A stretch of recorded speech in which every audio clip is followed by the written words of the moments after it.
Donc, bienvenue dans tes groupes. Voici comment on peut faire certaines actions et découvrir ensemble un de tes groupes Classroom. Clique sur le groupe choisi. Si jamais tu veux revenir à tous tes groupes, tu n'as qu'à recliquer ici sur les trois petites lignes et la maison avec les cours pour y revenir. Donc, j'ouvre ici mon groupe de français. On a trois grandes sections en haut, le flux, travaux et devoirs et personnes. Le flux, c'est simple, c'est un peu comme un fil d'actualité sur Facebook ou encore Instagram. Donc, on a ici tous les commentaires que l'enseignant et les publications que l'enseignante pourrait t'envoyer. C'est un peu comme si elle envoyait un courriel à toute sa classe.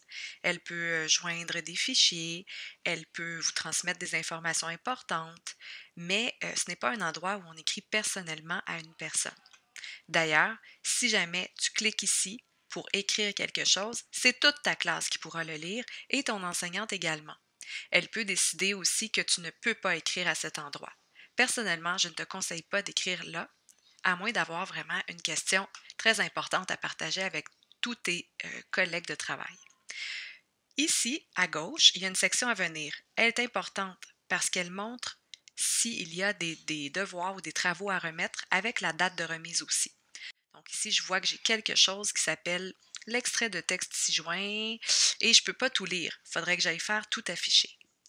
On ne le fera pas pour l'instant, on va juste continuer le fil d'actualité. Comme tu peux voir, les publications les plus anciennes sont en bas et les plus récentes sont en haut. La section Personnes, je t'emmène tout de suite à la dernière section parce qu'elle est très rapide. Elle présente qui sont les enseignants dans ton cours ainsi que les autres élèves qui sont inscrits. Enfin, la section Travaux et devoirs est la plus importante. Tu te souviens tout à l'heure que dans le flux, on voyait dans la section à venir si tu as des travaux à remettre avec une date de remise, il s'affiche ici. On pouvait cliquer sur Tout afficher, mais moi je te conseille plutôt de toujours passer par Travaux et devoirs pour voir tes travaux. Donc, ici dans Travaux et devoirs, j'ai une section qui s'appelle Tous les thèmes. Ton enseignante peut avoir décidé de créer de grands thèmes pour séparer les travaux, les documents, etc., afin que ce ne soit pas toute une liste infinie, mais plutôt qu'elle soit séparée en grands thèmes. On voit grammaire, lecture et écriture. C'est ce qu'on retrouve ici, grammaire, lecture et écriture. Sous chacun de ces thèmes se situent donc soit des textes à lire, des hyperliens à cliquer, des vidéos à écouter ou encore des travaux ou des devoirs. Ici, je vois quelque chose qui s'appelle Grammaire identifie le sujet et j'ai une date limite. Ici, je vois autre chose avec un symbole de question et là, probablement que j'ai une question à répondre ici et j'ai une date limite également. Ensuite, j'ai un document ici qui est grisé et c'est écrit notes de cours. Alors, ce document-là, c'est tout simplement des notes de cours à aller lire. Finalement, dans l'onglet Écriture, j'ai Journal intime d'un objet inanimé et j'ai bien hâte de voir ce que c'est, probablement un autre travail.